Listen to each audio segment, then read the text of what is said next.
Bonjour à tous, bienvenue dans cette nouvelle vidéo. Aujourd'hui on va parler d'ADFR et on va parler de semelles isolées ou ponctuelles. Donc on va dessiner des semelles en ferraillage sous ADFR. Avant ça, pensez à vous abonner à la chaîne et à activer les notifications, ça c'est important, pour ne rien louper. Allez, on commence tout de suite. Bienvenue sous l'environnement ADFR. Donc la première chose que je vais faire dans la configuration, à l'ouverture du logiciel, c'est que je règle généralement en centimètres. Je vérifie un peu les paramètres ici, donc ça, bon, ça n'a pas vraiment d'importance. Ce que je vais faire, c'est prendre le diamètre réel, ça, il faut vérifier, c'est pas mal. Et je vais, comme on fait des semelles, ce que je vais faire, je vais supposer un enrobage de 5 cm partout, parce que vous savez que tout ce qui est en contact avec l'extérieur, bon, il vaut mieux mettre 5-6 cm, alors que les ouvrages intérieurs, vous aurez tendance à mettre voilà, 3 cm d'enrobage. Donc là, comme c'est des fondations, généralement je mets 6,5, enfin 6 en latéral, mais bon, autant mettre 5 partout, ça sera beaucoup plus simple, on n'aura rien à recaler. Donc l'idée, c'est d'abord de faire un petit coffrage. Donc à la rigueur, on va définir des rectangles là en centimètres de, allez, on va faire 160 par 100. Voilà, donc là c'est ma semelle, hein, vue de dessus en fait. Et puis ce qu'on peut s'amuser à faire, c'est simplement une coupe. Alors pour faire la coupe, c'est tout bête, hein, je vais faire une hauteur de 40. Là je vais venir mettre, on a mis quoi, 160, donc je tape 160, je mets 40. Et puis là, à la rigueur, je vais faire une multiligne. Je vais faire 20 cm, histoire de tracer un mur au hasard. Et puis ce mur-là, dans propriété, je vais me le mettre en 0. Donc vous voyez les multilignes, j'ai fait un tutoriel là-dessus, c'est pratique. Parce que voilà, là j'ai fait une multiligne, donc il me trace 2 lignes au lieu d'une, et puis je l'ai centré, comme ça je me suis pas pris la tête. Donc voilà, en gros, l'idée c'est ça.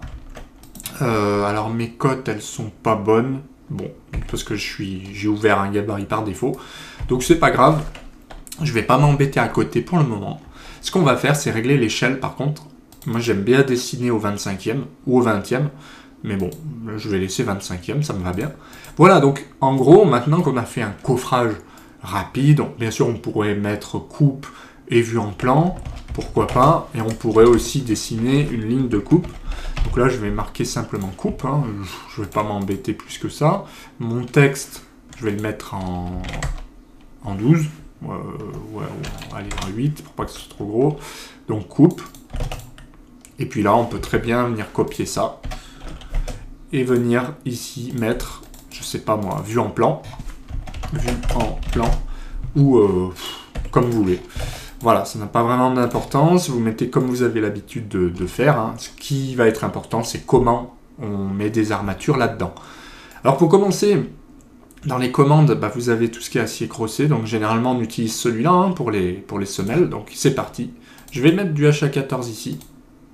Et puis je vais mettre toujours 5 cm, donc de là à là, d'enrobage. Donc là, vous voyez, par défaut, il m'a réglé bien 5 cm. Après, il y a quelque chose que je n'avais pas paramétré, c'est que vous voyez ici, même si l'enrobage c'est 5, vous voyez que là, de part et d'autre, il n'a pas mis ce qu'il fallait. Le plus simple, c'est de cliquer ici, et on va venir régler là, auto, en fait, c'est un ancrage. Donc là, je vais plutôt laisser... je vais plutôt mettre 5, en fait, puisque par défaut, là, voilà. Ça, j'ai pas trop compris pourquoi. Moi, j'ai demandé dans la config ça. Mais en gros, ce qu'il faut, c'est dans les commandes, c'est venir régler ici les choses par défaut d'ancrage. Eh bien, il faut venir lui dire aussi 5 partout. Comme ça, à chaque fois, il vous mettra 5 par défaut. Voilà. Donc ça, il faut y penser. C'est comme ça. Une fois qu'on a fait ça, on pourrait très bien se dire qu'on a besoin des aciers dans l'autre sens. Donc, à la rigueur, le plus simple, pour moi, c'est de copier. Si je fais copier, on va faire comme ça. C'est de copier ça. Ça, on va le mettre en 12. Vous allez voir pourquoi. Donc, je le mets en HA12. Je fais valider. Et là, c'est la coupe dans l'autre sens. Donc, en fait, la coupe dans l'autre sens, ça fait 100 et pas 160. Du coup, je vais enlever tout simplement 30 et 30 pour avoir ici quelque chose qui fait 100, tout simplement. Donc là, j'ai fait une coupe, en gros, dans l'autre sens. Donc il faudrait effectivement, pour bien faire, mettre un trait de coupe ici et un trait de coupe ici. Et puis là, vous mettez coupe 1, coupe 2, par exemple. Donc là, je ne vais pas m'embêter à faire ce trait de coupe, je vais mettre coupe 1 et coupe 2. Voilà, tout simplement. Donc voilà, c'est une première étape. Une fois qu'on a fait ça, eh bien, ça veut dire que finalement, si on veut être correct, ici, on va représenter les HA12 répartis, d'accord? Et puis là, il faudrait, comme les HA12 vont être au-dessus, augmenter un petit peu l'enrobage. Ça, c'est pour faire bien. Hein. Pourquoi? Parce que là, les HA14, ils seront dessous, et là, les HA12, ils seront dessus, tout simplement. C'est pour ça que j'ai fait cette petite manip. Donc, on va répartir tout simplement avec ça. Mais aussi, ce qu'on peut faire, c'est répartir les barres comme si c'était des cadres avec ça. Donc, je dirais, après, c'est une question de choix. Voilà, vu qu'on va faire la vue en plan, je dirais que cette répartition, pardon, j'ai toujours des barres, mes barres qui s'ouvrent, cette répartition-là, je vais la faire pour faire bien, mais peut-être que le mieux, c'est de commencer par répartir les barres directement ici. Moi, c'est ce que j'utilise. Aussi, si vous voulez récupérer simplement le nombre, par exemple, de barres ici, eh bien voilà, il faut quand même les répartir histoire de pouvoir récupérer ce nombre, mais aussi le croquis il va le prendre, donc il faut faire attention à cette petite subtilité. Vous voyez, si vous cliquez ici, eh bien la forme elle va être prise par rapport à l'ancrage. Voilà, donc finalement ça fait un peu doublon, donc il faut quand même tout vérifier à chaque fois. Donc il faut vérifier le diamètre, donc là on est bon, là il faut vérifier l'enrobage. Et aussi, petite astuce sur ADFR, ce qui est un peu pénible, c'est que vous voyez, on ne peut pas mettre Il faut que le rectangle soit plus grand pour dessiner ça. Par exemple, ça marche. Si vous voulez répartir dans l'autre sens, on verra qu'on ne peut pas faire un rectangle qui fait ça, puisque la longueur doit être plus importante que la hauteur. Ça, c'est une petite astuce que je vous donne. Je me suis fait avoir au départ. Et en fait, on est obligé de dessiner plus petit pour pouvoir répartir. Vous voyez ici, je vais cliquer 2 points, donc il n'y aura pas de souci. Quoique, voilà. Non, en fait, je le veux, moi, dans l'autre sens. Donc, je vais cliquer là. Voilà. Donc, je clique et ensuite, je définis le sens. Donc là, pas de souci, ça marche. C'est sur les cadres, en fait, qu'on a le plus gros problème. Donc, vous voyez, en fait, par défaut, il va me mettre 20 cm. Si je reclique dessus, je peux très bien venir régler un espacement, je ne sais pas, de 15. Ou aussi, comme c'est des barres, je peux imposer moi un nombre. Par exemple, mon ingénieur me dit qu'il faut 7 barres, et bien je dis 7, et puis l'espacement, il se débrouille. Je vais valider, il me donne mon espacement automatiquement. Donc en gros, là on a bien 5 et 5. Si vous voulez dessiner toutes les barres, bon, ça serait peut-être un peu lourdingue ici, mais vous pouvez.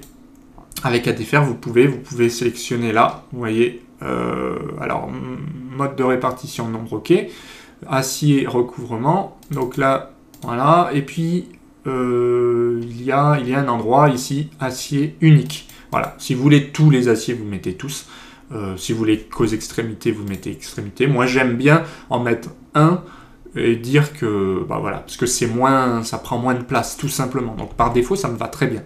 Et ensuite, qu'est-ce qui restera à faire? Eh bien, en dernier lieu, à mettre des repères. Mais avant, on va finir dans l'autre sens. Alors, dans l'autre sens, on va faire la même manipulation, c'est-à-dire qu'on va cliquer ici. Cette fois-ci, on met un HA12. Je vérifie ici toujours. Donc là, bah, pareil, il faut mettre 5. Donc, d'habitude, il le met par défaut, mais bon, ça ne fonctionne pas toujours. Là, je vais refaire un rectangle de là à là. Je vais le cliquer ici. Et cette fois-ci, attention au sens, je le veux comme ça. Donc vous voyez, c'est assez intéressant parce que là, ça prend pas trop de place. Bon, après, vous choisissez le mode de visualisation que vous voulez. Par exemple, vous pouvez très bien, moi je faisais ça au début, sortir le... Alors comment on fait? C'est pas toujours évident. Voilà. Vous pouvez toujours essayer... Ouais, c'est le problème d'ADFR. Voilà, on ne fait pas ce qu'on veut. Par exemple, moi j'aime bien sortir les cotations là. Mais là, voilà, on est un peu limité par ADFR. Mais bon, c'est pour ça qu'il faut essayer d'en mettre le minimum. Donc maintenant, il reste quoi? pour faire joli, en fait, donc là, on va supposer que c'est tous les 20, d'accord? Donc il y en a 7. Là, on va supposer qu'il y en a donc, 6 espacements. Ce qu'il faut maintenant, c'est répartir des barres pour faire bien. Donc là, on va répartir des HA12. Comme j'ai imposé un nombre et que j'ai dit que j'en voulais 7, eh bien, parce qu'il y a 6 espacements de 14, là par contre c'est du 12, donc j'ai 7 espacements, donc il faut taper 8, hein, donc j'en veux 8 en fait, et puis je les veux ici. Donc vous voyez, j'ai 1, 2, 3, 4, 5, 6, 7, 8, donc a priori on est bon, puisqu'il y a 7 espacements, ça fait bien 1, 2, 3, 4, 5, 6, 7, 8, voilà. Donc, ici, on est bon, on a nos 8 barres, on va faire pareil dans l'autre sens, cette fois-ci je les mets en bas, et j'en veux 7. Donc 7, attention, pas 87, HA14, et je les mets ici, cette fois-ci. Voilà. Donc vous voyez, ça va très très vite, ça c'est pour faire bien, mais ce qui va compter, c'est ça, pour le repérage. Donc maintenant, on passe tout de suite au repérage, c'est dans les commandes, c'est tout en bas dans le repérage là. Vous cliquez ici. Le premier que je repère, peu importe, hein, on va prendre celui-là. Tac, ma barre 1 hein, au début, donc j'ai fait 2 fois entrée. Je vais m'amuser à lui dire que celui-là, eh bien c'est le 1 aussi, donc je valide. À chaque fois, je clique, et puis quand je bloque avec entrée, là, il me propose le dernier. Enfin, attention, il propose un nouveau repère, il faut bien mettre 1 pour lier les deux. Alors, oui, il a le souci, comme je vous expliquais, c'est qu'il a déjà récupéré tout ce qu'il fallait. En gros, du coup, là, il faut mettre un faux repère, puisque vous ne pouvez pas avoir 2 vrais repères. En gros, ici, ça suffit pour lui pour calculer le poids, vous faire le maîtrer, la nomenclature. Et par contre, si jamais vous voulez, supposons, repérer ça pour avoir le nombre et ça pour avoir la forme, vous pouvez. Là, effectivement, en faisant ça, l'avantage que j'ai, c'est que les coupes, on n'en a pas vraiment besoin, c'est pour faire bien. Après, vous pouvez mettre quand même des faux repères en disant que ça, tac, tac, c'est bien le 2, le 1. Donc, je tape 1, et vous voyez, le fait d'avoir un rouge ici et pas un jaune, bien sûr, on peut le changer dans les paramètres, ça veut dire qu'il n'est pas vrai repère. Ça veut dire que si vous supprimez cette barre, ça ne changera rien. Et par contre, si vous supprimez ça, vous n'aurez plus de nomenclature, puisque ça, c'est lié à ça, tout simplement. Donc, là, on peut étirer, hein, voilà. Et puis, on peut s'amuser à faire pareil dans l'autre sens. Donc, je retourne dans mon repérage. Ça, c'est du vrai repère. Je le mets là.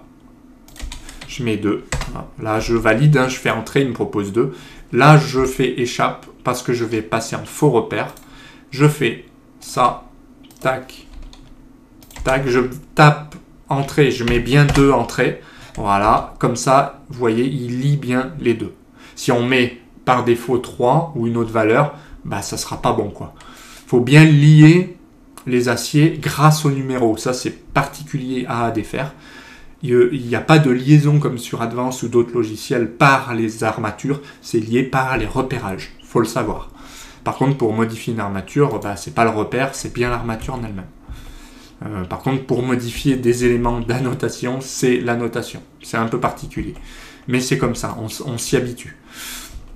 Par exemple, si vous voulez vraiment sélectionner une barre, il est conseillé de toujours prendre la répartition de cette barre pour ne pas avoir de problème.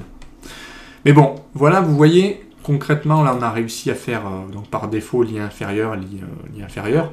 Si on veut faire un lit sup, il faut penser à venir sélectionner la barre et à venir dire ici que c'est une barre de seconde nappe, quoi, pour lit supérieur. Donc, par défaut, c'est inférieur. Donc, vous voyez, 2 possibilités, hein, je répète. Soit vous dessinez tout comme ça, parce que là, on a fait une répartition de barres. Donc, il y a la forme et il y a le nombre. Soit vous faites une répartition de barres coupées, plus une forme de barre ici. Donc, ça veut dire qu'il faut repérer ça et il faut repérer ça impérativement. C'est une question de choix. Après, vous voyez, je peux très bien faire un faux repère aussi et désactiver ce qu'on appelle les libellés. Alors, voilà. Les libellés, c'est ici. On peut très bien les désactiver. Si on désactive, on n'aura que le 2, mais on n'aura plus tout le reste. Ça peut être intéressant si par exemple vous voulez rappeler le... C'est quoi? C'est le 2, il est là-haut. Ben, si je veux rappeler le 2, ben là je vais faire 2. Je tape 2. Voilà, et j'ai pas la ribambelle d'infos. Par exemple, ici, je peux très bien virer les libellés en cliquant ici et en faisant valider. Vous voyez, ça prendrait moins de place, donc je vais le faire. Je vais virer ça, les libellés, comme ils ne servent pas à grand chose de toute façon, juste à rappeler, ben voilà, je les ai enlevés. Et ici, je vais refaire un faux repère et je vais penser tout de suite à désactiver libellé. Tac, je fais ça, ça c'est du 1, je le mets là et je l'appelle 1, tout simplement. Donc voilà comment on a fait nos semelles. Alors c'est pas fini parce que par défaut, ADFR considère qu'il y a une semelle, évidemment. Si on en veut 10, eh bien ça veut dire qu'il va falloir venir créer ici un outil. Un outil d'ouvrage, donc dans outils ouvrage. Là, par exemple, si vous vous mettez dans semelle et que vous faites clic droit nouveau, eh bien vous allez dire ouvrage numéro, je vais l'appeler S1 par exemple, tout simplement. S1, OK. Je vais dire que je sélectionne des aciers. Donc là, c'est tout ce qu'il y a en vrac. Hein. Pour l'instant, j'ai rien sélectionné. Soit vous faites ça et vous le mettez dans ouvrage, soit vous cliquez ici, c'est plus facile, et vous sélectionnez tout simplement, vous balayez, vous faites entrer. Alors là, il vous demande la hauteur, je vais mettre quoi, 8. Il vous demande le nombre, 10. Il vous dit catégorie semelle, ça marche. Et je fais, tant que j'y suis, je fais clic droit, placer titre. Ça, c'est important parce qu'il va vous placer un titre automatiquement et vous faites OK. Pourquoi c'est important? Parce qu'il vous met enfin là, c'est un peu gros, mais il vous met le nom de la semelle, il vous met le nombre. Et du coup, si vous faites une nomenclature, eh bien, vous aurez pour 10 semelles et pas pour une. Donc ça, c'est très important de venir gérer les ouvrages ici. Donc on peut s'amuser à revenir dessus, si je clique ici, et à modifier par exemple la taille. On va mettre 5, on va mettre 12, et automatiquement, eh ben, on peut, ça va se mettre à jour, quoi. Du coup, vous voyez, si je fais une nomenclature, je clique ici, eh bien la nomenclature, vous voyez, elle n'est pas pour un élément, elle est pour 12 éléments. Donc finalement, ma longueur totale, c'est pour 12. Et mon poids, si je clique ici, pour avoir le poids, je clique là, je sélectionne ma nomenclature, je fais entrer. Là, le poids, il sera bon. 311 kg, c'est pour 12 semelles. Et donc, voilà, c'est ce qui permet en fait de multiplier, je dirais, le nombre d'armatures. C'est une sorte de facteur multiplicateur. Donc, vous voyez, très facilement, on a pu créer une semelle grâce à cette méthode que j'utilise. Il y a des petites variantes, on en a parlé. Du moment que vous mettez des repérages vrai ici et faux ici, ça aurait pu tout à fait fonctionner. Je peux très bien le changer ici, je vire ça, je vire mes repères, je viens mettre des vrais repères là et là, les 1. Les 2, je viens repérer là et la barre, et les barres coupées bleues, claires, et ça peut fonctionner aussi. C'est une question d'habitude. Vous faites vraiment comme vous le souhaitez. Là, moi, pour l'exemple, je ne me suis pas embêté puisque là, le reste, c'est tout des faux repères. Après, essayez de garder une cohérence parce qu'il faut bien se dire que si vous faites comme ça, puis l'élément d'après, vous faites autrement, vous allez être complètement paumé. Puis aussi, vos collègues, ils ne vont plus rien comprendre. Essayez de voir comment font vos collègues pour éviter de faire des bêtises, quoi. Parce que là, vous voyez, il y a une certaine cohérence. Si là je repère des vraies barres, là je vais pas mettre un faux repère ici et repérer les barres ailleurs, enfin ça n'aurait pas de sens. Il faut vraiment garder une logique. Donc voilà ce qu'on pouvait dire sur ce tutoriel ADFR, j'espère que ça vous a plu. Si c'est le cas, pensez à mettre un petit pouce bleu, pensez à vous abonner à la chaîne et à activer les notifications, ça c'est important pour ne rien louper. Et puis pensez à participer tout en bas en commentaire, laissez-moi votre avis, demandez-moi des tutos et je serai ravi de vous répondre. Allez, moi sinon je vous dis à bientôt pour d'autres vidéos. Salut!